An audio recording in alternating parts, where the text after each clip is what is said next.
오늘 하나님 우리에게 주시는 말씀은 창세기 20장 8절에서 12절까지의 말씀입니다. 창세기 20장 8절에서 12절까지의 말씀입니다.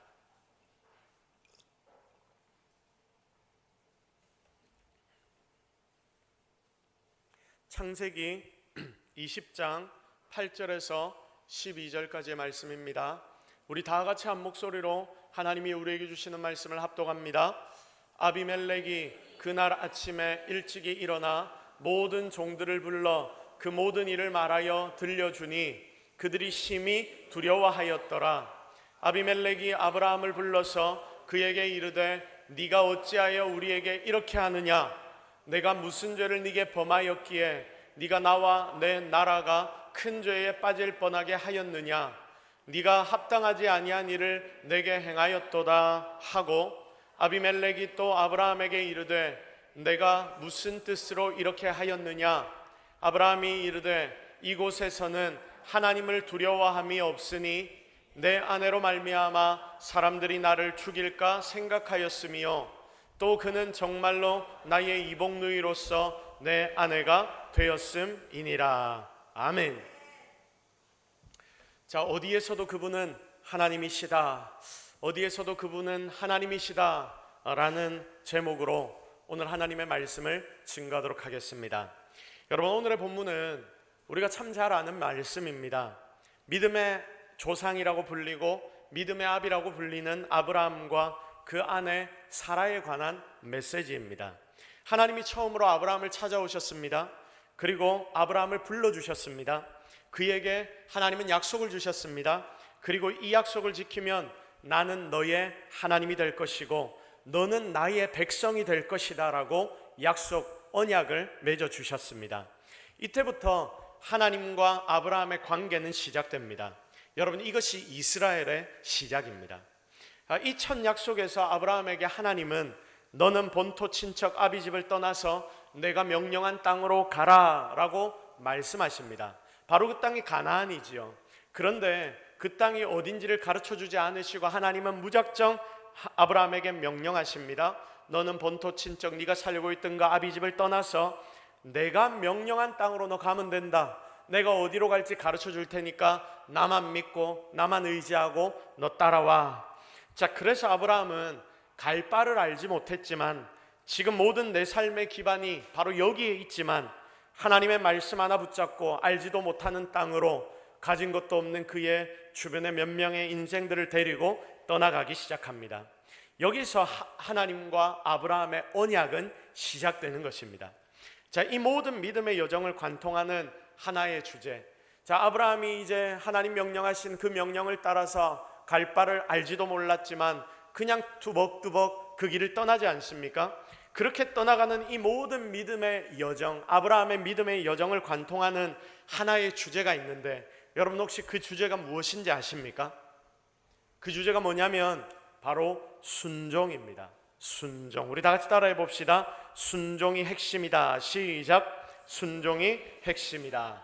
자, 이 말이 무슨 말입니까? 하나님은 명령을 주시고 그리고 아브라함은 명령을 따라 움직인다. 여러분, 이걸 순종이라고 말합니다. 아브라함에게 하나님과 다른 생각이 있지만 나는 우로 가야 한다고 생각하지만 하나님이 좌로 가라 하면 좌로 가는 것입니다. 여러분, 이게 순종입니다.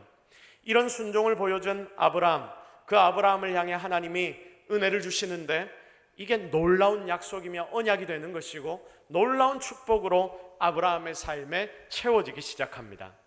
자, 그러면 조금 전에 이야기했던 약속, 언약을 조금 더 살펴보면 내가 너의 하나님이 되고 너는 내 백성이 될 것이다. 여러분, 이게 바로 약속이자 언약이라고 말씀을 드렸지 않습니까? 그런데 여러분, 이걸 풀어보면 이런 말이 됩니다. 내가 너에게 복을 줄 거야. 내가 너에게 복을 줄 건데 내가 너로 큰 민족을 이루게 만들 것이고 너희의 자손이 하늘의 별과 같이 바다의 모래알과 같이 많게 해줄 거야. 그리고 기름진 땅을 너에게 줄 거야. 왜냐하면 너는 내 백성이니까. 여러분, 이런 복을 하나님이 허락하셨습니다. 이게 바로 언약이자 약속입니다. 이렇게 언약받은 아브라함은 하나님을 믿는 인생으로 믿음을 따라서 순종하며 그의 인생 여정을 시작하게 됩니다. 자, 오늘 우리가 보는 본문, 우리가 방금 읽었던 이 본문의 메시지도 이런 아브라함의 믿음의 여정 중에 한 부분입니다. 본문에는 아브라함과 그의 가족들이 그랄이라는 지역으로 갔을 때에 일어난 일이 기록이 되어 있습니다. 자, 아브라함이 하나님의 명령을 따라서 가나안 땅으로 가는 여정 가운데 그랄이라는 동네에 도착을 했습니다. 그래서 그 그랄에서 그 많은 가족들이 이제 지내야 하니까 거기에 지금 다스리고 있는 왕에게, 부족장에게 허락을 받아야 했습니다. 자, 그래서 그랄의 왕을 만나게 되는데 여기에 왕 이름이 누구냐면 오늘 본문에 나타나는 아비멜렉입니다. 자, 아비멜렉이라는 이 왕을 아브라함이 만났고요. 그리고 아브라함의 가족들이 함께 만났습니다. 아브라함의 아내 사라를 보고 그런데 이 아비멜렉이라는 왕은 한눈에 반해버립니다. 자, 그래서 이 아브라함의 아내였던 사라를 자기의 아내 삼으려고 했습니다. 여러분 2절 말씀을 같이 한번 볼까요? 2절 말씀 같이 읽겠습니다. 시작. 그의 아내 사라를 자기 누이라 하였으므로 그랄 왕 아비멜렉이 사람을 보내어 사라를 데려갔더니, 여러분 아비멜렉이 사람을 보내서 사라를 어떻게 했다고 합니까? 데려갔다라고 말합니다. 자, 분명 아브라함의 아내가 사라인데 여러분 이런 일이 지금 벌어졌습니다. 자, 그럼 왜 이런 일이 벌어진 것입니까? 왜 이런 일이 벌어진 것입니까? 아브라함의 아내가 사라인데 왜 자기 아내를 아비멜렉이라는 그 그랄 왕에게 빼앗겨버린 것입니까? 아브라함이 사라를 사람들에게 소개할 때에 나의 아내, 나의 부인입니다 라고 소개하지 않고 뭐라고 소개를 했습니까? 나의 누이 동생입니다 라고 불렀기 때문입니다. 자, 그러니까 그랄의 왕 아비멜렉은 사라에게 아브라함이라는 남편이 있는 줄 몰랐고 이 사라는 아브라함의 동생이라고 생각했기 때문에 자기 아내로 삼으려고 데려갔던 것입니다. 사실 아브라함이 자기 아내를 누이 동생이라고 말한 것은 이번이 첫 번째가 아닙니다. 여러분 이번이 두 번째입니다. 성경에 기록된 것만 해도 두 번째입니다. 그런데 그 사이에 한 20몇 년이 지났기 때문에 여러 번 아마 이렇게 사람들 앞에서 이야기를 했을 것입니다. 여러분 그런데 실제적으로 성경에 나온 큰 실수는 이 두 번입니다. 자, 첫 번째는 창세기 12장 말씀에 나오는데 12장 11절부터 13절까지 그 내용이 등장하고 있습니다. 우리 같이 한번 읽어볼까요? 시작. 그가 애굽에 가까이 이르렀을 때에 그의 아내 사라에게 말하되 내가 알기에 그대는 아리따운 여인이라 애굽 사람이 그대를 볼 때에 이르기를 그의 아내라 하여 나는 죽이고 그대는 살리리라. 원하건대 그대는 나의 누이라 하라. 그러면 내가 그대로 말미암아 안전하고 내 목숨이 그대로 말미암아 보존되리라 하니라. 아멘. 자, 잘 보십시오. 아브라함이 하나님의 부르심을, 여러분 우리가 방금 읽었던 게 12장 11절부터 13절이거든요. 이때 아브라함이 아내에게 당신 내 아내라고 하지 말고 누이라고 좀 해줘라 이 부탁을 합니다. 자, 그런데 아브라함이 하나님의 부르심을 받은 때가 언제냐면 12장 1절입니다. 자, 그러니까 아브라함이 하나님의 부르심을 11장 1절에서 받고 난 뒤에, 부르심을 받고 난 바로 다음 순간에 이제 믿음 가진 초신자 아닙니까? 하나님을 처음 믿기로 작정하고 하나님이 명령하신 땅을 향하여 걸어 나가기 시작하는 그 순간에, 부르심을 받은 바로 다음 순간에 이게 믿음을 가진 초신자니까 가는 곳마다 다 처음 보는 곳이고, 그런데 갈 바도 알지 못하고 다니고 있으니까 얼마나 무섭고 두렵겠습니까? 그래서 가다가 애굽에 머무는데 거기에서 죽임을 혹시나 당할까 봐 두려워서 미리 아내와 이렇게 말을 맞추는 겁니다. 물론 남편으로서는 최악이죠. 자, 그런데 여러분 이렇게 아내와 이야기를 맞춥니다. 말을 맞춥니다.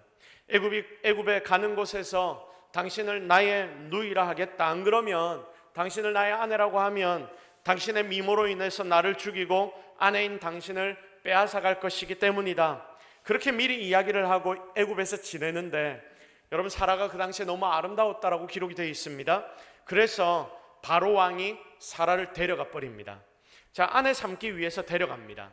그때 하나님은 아브라함과 사라의 이런 상황을 너무나 잘 아셨기 때문에 하나님이 일하시는데 어떻게 일하시냐면, 사라를 데려간 그 바로의 집, 바로와 그의 집에 큰 재앙을 내리시고 이로 인해서 사라는 다시 아브라함에게로 돌아오게 됩니다. 이게 오늘 우리가 읽었던 본문의 내용과 똑같은 내용인데 언제 일어난 일이냐면 자그마치 24년 전에 일어난 일입니다. 그런데 보십시오. 24년이라는 긴 시간이 지났습니다. 그런데도 또 똑같은 사건이 일어납니다. 75세에 처음 하나님의 부르심을 받고 초신자일 때이니까 그런 일을 혹시라도 할 수 있겠다, 우리가 마음을 넓혀서 그렇게 이해를 좀 해줘 봅시다. 그런데 지금 얼마나 시간이 흘렀냐면 25년이나 흘렀습니다. 정말 많이 지났습니다. 그런데 당시와 똑같은 일이 아브라함의 가족에게 벌어지는 것입니다. 어떤 이들은 이 본문을 보면서 아브라함이 이렇게 행동한 이유를 여러 가지로 말합니다. 처음에 아브라함이 25년 전에 그렇게 행동했을 때는 아브라함 자기가 마음이 졸여서 그렇게 행동했고 자기의 뜻대로 일한 것이지만, 두 번째 오늘 우리가 읽은 이 본문의 이 일은 아브라함의 뜻이 아닐 거야 라고 말하는 사람도 있습니다. 자, 그러면서 어떤 이유를 대냐면 그 사이에 오랜 시간 동안 아브라함이 하나님의 은혜를 많이 경험해서 아브라함의 신앙이 굉장히 많이 성장했는데, 그런데도 이렇게 똑같은 짓을 할 리가 없다라고 말하는 겁니다. 여러분, 24년 전에는 아브라함이 아무것도 없었던 시절 아닙니까? 솔직히 하나님의 명령을 따라 나왔는데 가진 것도 없고 세력도 없던 시절, 지금에 비교하면 당신은 거지 비스무리한 때가 아브라함이 처음 자기 아버지의 땅을 나왔던 때입니다. 자, 그때는 가진 것도 아무것도 없고 대동한 사람도 없고 그리고 어디로 가야 할지도 모르고 아무것도 없었던 시절이 바로 그때입니다. 그런데 여러분, 24년이 지난 지금은 제법 가진 것도 많아졌고 그리고 세력도 커졌습니다. 굉장히 강한 세력이 아브라함이 되었습니다.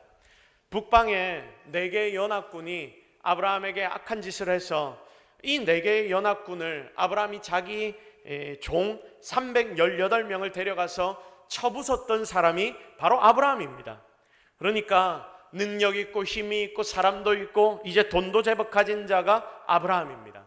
그래서 24년 전과는 조금 다른 경우일 거다, 이렇게 이 본문을 사람들이 보는 것입니다. 사라의 신앙을 하나님이 세우기 위해서 아브라함에게 하나님께서 이렇게 말하라고 시켰을 거다, 여러분 이렇게까지 해석하는 사람들도 있습니다. 그런데 여러분, 우리가 오늘 본 본문들 11절부터 쭉 본문을 살펴보면 아브라함의 중심이 어디에 있었는지를 우리는 분명히 알게 됩니다. 그러니까 여러분, 지금 아브라함은 믿음으로 이 모든 행동을 행한 것이 아니라는 말입니다.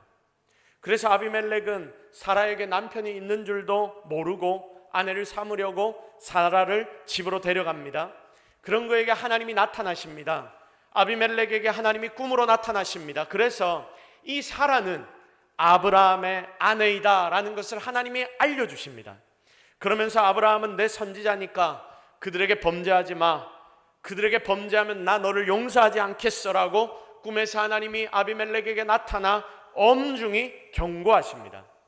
꿈에서 깬 아비멜렉은 아침 일찍 자기 집안 모든 사람들을 모아서 이 일을 알리고 아브라함을 추궁하는 거예요. 여러분, 이게 우리가 읽었던 9절의 메시지죠. 여기서 아브라함은 우리가 잘 아는 2가지 해명을 합니다.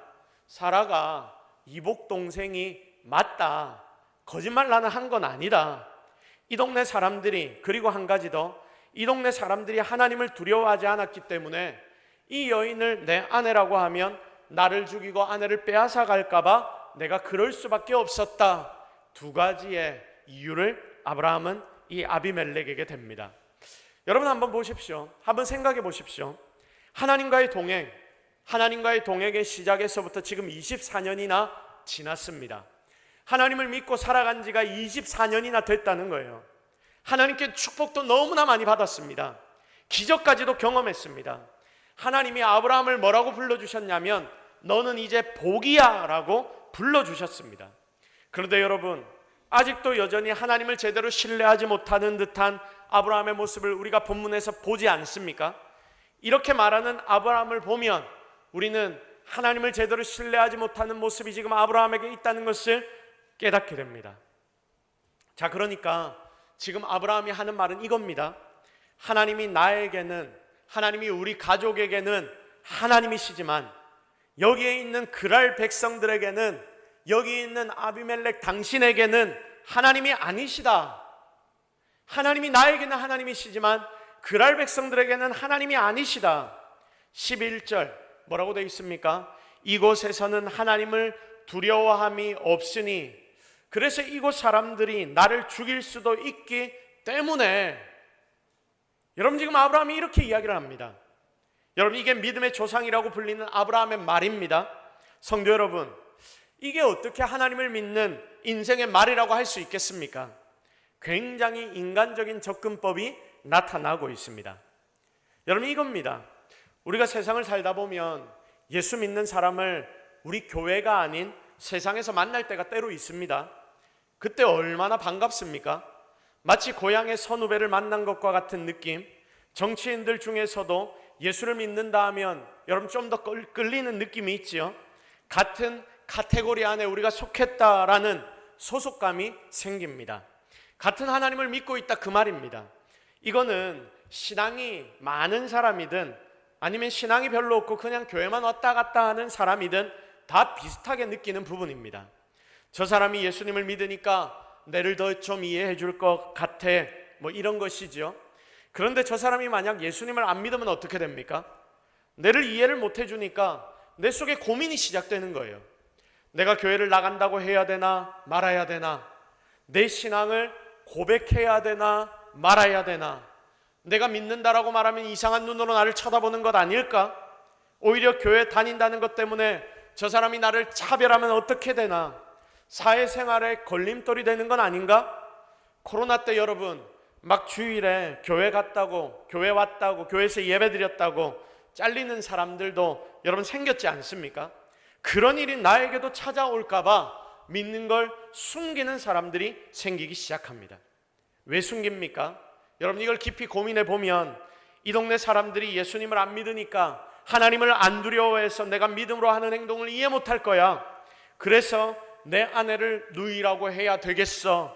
이거랑 똑같은 상황이 지금 이 자리에 앉아 예배하는 여러분들의 삶 속에서도 실제로 벌어지고 있는 것입니다. 아이고, 아브라함 저렇게 오랫동안 믿어놓고 왜 또 저 짓을 해? 이게 아니라니까요. 우리가 사는 세상의 삶 속에서도, 나의 삶 속에서도 지금 이런 일이 여전히 벌어지고 있다는 겁니다. 사랑하는 성도 여러분, 진짜 하나님이 살아계신 걸 알고 체험하고 경험하고 느끼고 사는 성도라면 오히려 그 속에서 하나님의 살아계심을 보여주는 인생이 바로 내가 되어야 하는 것 아닙니까? 그들이 하나님을 믿든 안 믿든, 그들이 하나님을 두려워하든 두려워하지 않든 분명한 것은 하나님은 분명 그 속에서도 가장 전능하신 하나님이신 줄로 믿으시기를 바랍니다. 여러분, 이런 믿음이 당시 아브라함에게, 그리고 지금 이 자리에 있는 우리 속에 있어야 하는 것입니다. 우리가 믿는 하나님은 세상에서 가장 위대하신 분이신데 그 전능하신 하나님을 그래서 내가 성도라면 제대로 선포하며 오히려 살아야 하는 것 아닙니까? 그들이 모른다고 나의 믿음을 숨긴 채, 그걸 숨기는 게 아니라 그들이 모르니까 내가 하나님의 편지가 되어야죠. 내가 그들에게 하나님의 냄새가 되어야 하는 것 아닙니까? 그렇게 하나님을 우리가 가르쳐줘야 합니다. 그게 하나님이 지금 이 자리에 앉아있는 여러분들에게 맡기신 사명이 되는 것입니다. 그런데 지금 아브라함은 믿음의 조상이라는 타이틀을 가지고 있으면서도 불구하고 그 말에 전혀 맞지 않은 행동을 하고 있습니다. 사랑하는 동서교회 모든 성도 여러분, 예배 가운데 하나님을 믿는다라고 고백하며 함께 모인 여러분, 하나님 앞에 찬양할 때는 열심히 찬양하는 여러분, 그리고 하나님의 말씀을 붙잡고 함께 기도하는 여러분, 오늘 본문에서 우리는 한 가지의 아이러니를 발견합니다. 보십시오. 아브라함은 하나님을 나의 하나님이라고 표현했습니다. 표현하기는 했습니다. 그런데 여러분, 오늘 우리가 묵상하는 이 본문에서는 아브라함에게 제대로 된 믿음이 있습니까? 없습니까? 없습니다. 하나님이 아닌 사람을 봅니다. 하나님이 아닌 그 지역을 봅니다. 이 땅에 권력 있는 자들, 이 땅의 주인들을 봅니다. 그래서 이 주인들이 자기를 해코지하고 죽일 거라고 생각합니다. 그들은 하나님을 인정하지 않으니까 그들에게는 하나님의 능력이 나타나지 않을 거야 라고 생각하는 것입니다. 그러니 하나님을 의지 못하고 사람만 보고 자기의 지혜로 머리를 짜내서 살아보려고 노력하는 것 아닙니까? 여러분, 그런데 그 결과가 좋습니까? 안 좋습니까? 그 결과가 안 좋습니다. 결국 그의 행동은 하나님을 불신앙하는 것이며 하나님이 세상의 인생들에게는 능력을 보이시지 못해 이런 걸 고백하는 불신앙의 모습과 똑같았습니다. 그러니까 신앙에 대한 배신의 모습이 나타나는 것입니다. 그런데 더 대단한 일이 뭐냐면 이런 아브라함의 모습에도 불구하고 하나님은 다르셨다는 사실이죠. 여호와 하나님은 어디서든지 가장 강하고 위대하신 분이셨습니다. 이걸 본문이 보여줍니다. 아브라함은 못 믿었지만 하나님은 다시 보여주십니다. 그래서 능력이 가장 많으신 하나님은 아브라함 지가 어떻게 행동하든지 하나님을 믿든 믿지 않든지 지가 뭐라고 말하든지 놔둬놓고 하나님이 따로 직접적으로 일하시는데 이곳에서는 하나님을 두려워함이 없으니라고 말하는 아브라함의 말을 박살내버리십니다. 여러분, 우리 다 같이 고백해 봅시다. 이곳에서는 하나님을 두려워함이 없으니 이 말을 박살내셨다. 시작.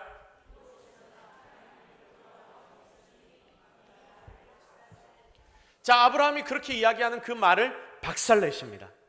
이곳에서도 하나님을 두려워하는 일이 일어나도록 기적을 일으키시는데 왕을 한순간에 넘어뜨리시고 그리고 믿지 않던 왕도 하나님을 인정하도록 직접 하나님이 능력을 보여주십니다. 사랑하는 여러분, 우리도 세상을 살다 보면 이런 생각이 들 때가 있습니다. 세상을 살다 보면 여기는 세상이야. 이곳에서는 하나님이 아무런 일도 하실 수 없을 것 같아. 말로는 그렇게 대놓고 안 하거든요. 말로는 하나님이 능력의 주인 되십니다. 하나님이 나의 진정한 주인이십니다. 하나님 모든 일을 다 하실 수 있습니다라고 고백을 합니다. 그런데 내가 세상 가서 사는 그 행동들을 보면 행동으로는 이런 모습을 보여주는 거예요. 말로는 하나님이 능력이라고 말하면서 행동으로는 내 마음대로 하고 세상의 눈치 다 보고 세상 뜻대로 살아가면서 마치 하나님이 없는 것처럼 그렇게 행동하는 나의 모습을 여러분 종종 발견하지 않습니까? 아무리 믿음조차 하는 사람들도 자기에게 찾아오는 상황이 힘들고 어려우면 잠깐 이런 마음의 상태가 될 수 있습니다. 하나님을 향한 믿음을 놓쳐버리는 거예요. 깜빡해버립니다. 다른 게 더 힘이 세 보입니다. 아무리 교회를 잘 다니고 예수 믿어도 세상에서는 이런 건 이렇게 해야 해. 여러분, 이런 이야기를 들을 때가 있지요. 그게 바로 이런 순간 아닙니까? 믿음의 말이 아닌 타협의 말이고 능력의 말이 아닌 불신앙의 말들이 막 내 귀에 들어올 때에 나도 똑같이 그런 고백을 할 때가 있더라 라는 겁니다. 자, 그런데 여러분 똑똑히 기억하십시오. 이런 모든 상황 속에 왜 우리가 때때로 빠지는 것이냐? 그 이유는 한 가지입니다. 내가 하나님의 권세와 능력을 제대로 알지 못했기 때문이다. 하나님의 권세와 능력을 내가 제대로 경험해보지 못했기 때문이다. 그냥 귀로만 들어서 알고 있기 때문이다. 세상 가운데 일하시는 하나님을 내가 발견하지 못해서이기 때문이다. 어려움이라는 불이 나에게 찾아올 때에 우리에게 그 속에서 단련되어 나오는 것이 정금과 같은 신앙인데 진정 우리 속에 제대로 된 믿음이 없었던 것을 이런 어려움 앞에서 본문의 아브라함과 같이 믿음 없이 행동하면서 우리는 그제서야 깨닫게 되는 거죠. 아마 아브라함은 이 일 이후에 정말 많이 회개했을 것입니다. 이런 나에게 하나님 또다시 은혜를 주셨고 그러면서 나를 도와주시고 우리 가정을 하나님이 지켜주셨습니다. 너무나 감사합니다. 그러면서 아마 아브라함과 사라는 이 상황을 통과하면서 굉장히 큰 믿음을 배웠을 것입니다. 하나님은 나에게만 하나님이 아니시구나. 하나님은 천상천하의 모든 것들에게 진짜 하나님이 되시는구나. 하나님을 믿지 않고 두려워하지 않는 자들에게도 하나님은 여전히 하나님이 되시는구나. 그들조차도 다스리시는구나. 진짜 제대로 된 여호와 신앙, 야훼 신앙을 지금 아브라함과 사라는 실생활을 통해서 삶을 통해서 배우게 되는 것입니다. 지금 이곳에서 하나님 말씀을 묵상하는 여러 성도들 속에서도 철저하게 바로 이런 믿음이 새겨지는 은혜의 시간 되기를 주님의 이름으로 축복합니다. 내가 근무하는 회사에 하나님 아는 사람이 있든 없든 많든 적든 내가 시집온 이 시댁 사람들이 하나님을 인정하든 인정하지 않든 여호와 하나님은 그곳에서도 유일하신 만왕의 왕 하나님이 되시는 줄로 믿습니다. 하나님만이 이곳의 주인 되십니다. 이게 여러분 진짜 우리의 믿음이고 이게 진정한 진리 아닙니까? 잘 보십시오. 오늘 이 경험을 하고 난 뒤에 우리가 읽지는 않았지만 14절부터 쭉 보시면 아브라함 때문이 아니라 아브라함은 거짓말을 하고 욕들어 먹을 상황만 딱 만들었지 않습니까? 만약 제가 아비멜렉 같았다면 욕하고 아브라함 바로 감옥에 집어넣어 버렸을 겁니다. 내가 네 때문에 하나님 앞에서 죽을 뻔했다 애가 이러면서 확 집어넣었을 겁니다. 그런데 14절부터 보면요, 이 아비멜렉이 어떻게 행동하냐면 양과 소, 종들을 아브라함에게 막 다 줍니다. 왜냐하면 하나님이 나타나셔서 그에게 아브라함을 뭐라고 설명했냐면 나의 선지자라고 하셨거든요. 그래서 양과 소, 종들을 막 다 주고 사라를 돌려주고 여기 있는 가장 좋은 땅, 우리나라에 있는 가장 좋은 땅을 네가 사용해라. 그리고 여기에다가 플러스 은 1000개까지 줘버립니다. 여러분, 이런 행동으로 사라를 데려왔던 것에 대한 수치를 다 갚아줍니다. 여러분 보십시오. 하나님이 지금 직접 일하시고 계시죠. 하나님이 직접 일하시는 이 모습을 한번 보십시오. 아브라함은 믿음 없이 지 맘대로 행동했고 하나님을 무시했지만 하나님은 이런 인생을 위해서도 놀랍도록 역사하시더라고요. 이게 지금 이 자리에 앉아 예배하는 우리에게 놀라운 위로 아닙니까? 오히려 안 믿는 자들을 통해 아브라함에게 이런 복을 주시면서 내가 살아있는 것을 정확하게 보고 깨달아라. 아브라함, 니는 하나님 두려워하는 사람이 없어서 하나님을 그들 앞에 숨겼지만 나는 오히려 네가 두려워한 그들을 통하여 너에게 복까지 주겠다. 이게 바로 신실하신 하나님, 지금 여러분이 믿는, 우리가 믿는 하나님이라는 것을 정말 기억하시기를 바랍니다. 이 모든 것을 통해 하나님은 아브라함에게 그리고 아브라함의 가족들에게 믿음을 가르치십니다. 그리고 21장 넘어가면, 다음 장으로 넘어가면 여기에서 어떤 일이 벌어지냐면 드디어 약속하셨던 아들 이삭을 주십니다. 자, 하나님은 두 번의 아브라함이 아내를 누이라고 말하는 이 상황을 통해서 이 가족의 신앙을 업그레이드 시켜주시고, 그리고 처음 하나님이 아브라함을 데려나가면서 이런 상황을 만나게 하셨고, 그리고 또 아들 주시기 전에, 이제 가나안 땅으로 들어가기 전에 믿음으로 언약의 아들이 성취되어야 하는데 그 이전에 같은 일을 허락하시면서 믿음이 자라도록 만드신 뒤에 드디어 아들을 주시는 이 언약을 하나님이 성취하셨습니다. 마치 여러분 이스라엘 백성들이 출애굽할 때를 생각해 보십시오. 처음에 하나님께서 홍해를 가르시면서 이스라엘 백성들이 하나님의 기적을 경험하며 출애굽을 시작하지 않습니까? 그런데 마지막에 가나안 땅에 입성하기 전에 또 요단강을 하나님이 똑같이 갈라주십니다. 그러면서 이스라엘이 가나안 땅으로 입성하도록 만드셨습니다. 그렇게 하나님은 처음에 놀라운 기적을 보여주시고 끝에도 놀라운 기적을 보여주시면서 내가 너희와 영원히 함께 할 것이다. 너희가 이곳에서 나올 때 내가 함께 했고 너희가 가나안 땅으로 들어갈 때 나는 여전히 너희와 함께 한다. 여러분, 이런 모습을 오늘 이 본문에서 하나님이 직접 아브라함의 가정에게 이 일들을 통하여 보여주시는 것입니다. 오늘 이 시간 사랑하는 모든 성도 여러분들도 아브라함처럼 이 말씀을 제대로 받으시기를 바랍니다. 우리의 마음속에도 하나님을 향한 믿음이 아브라함처럼 흔들릴 때가 있습니다. 저에게도 그럴 때가 있습니다. 그리고 이 자리에 있는 여러분 모두에게도 분명히 그런 때가 찾아오게 될 것입니다. 어디에서든지 그런 일들이 일어날 수 있고 누구에게든지 그런 일들이 일어날 수 있습니다. 그런데 여러분, 하나님은 오늘 그런 흔들림 가운데 있는 여러분 성도를 향하여서 직접 말씀하십니다. 나는 어디에서든지 누구에서든지 분명히 일할 수 있다. 나는 누구에게든지 어디에서든지 일하는 하나님이다. 여러분, 하나님은 분명히 일하실 수 있다는 것을 믿으시기를 바랍니다. 그러므로 정말 끝까지 하나님을 향한 이 믿음을 놓치지 말고 하나님이 일하시는 것을 여러분의 눈으로 보며 세상을 승리하며 살아나가는 저와 여러분이 되기를 예수 그리스도의 이름으로 축복합니다. 이제 말씀을 정리하도록 하겠습니다. 오늘 말씀이 우리에게 가르치시는 것은 명확합니다. 첫 번째, 하나님이 모든 것 위에 하나님 되신다. 우리 전심을 다해 고백해 봅시다. 시작. 하나님이 모든 것 위에 하나님이 되신다. 두 번째, 내가 행한 것 때문이 아니라 전적으로 하나님 때문에 믿는 나는 복받게 될 것이다. 우리 다 같이 고백합시다. 전적으로 하나님 때문에 믿는 내가 복받게 될 것이다. 시작. 그래서 하나님으로 인하여 여러분이 세상의 인정을 받게 될 것입니다. 우리 함께 이런 좋은 아버지 되신 하나님을 믿고 살아갑시다.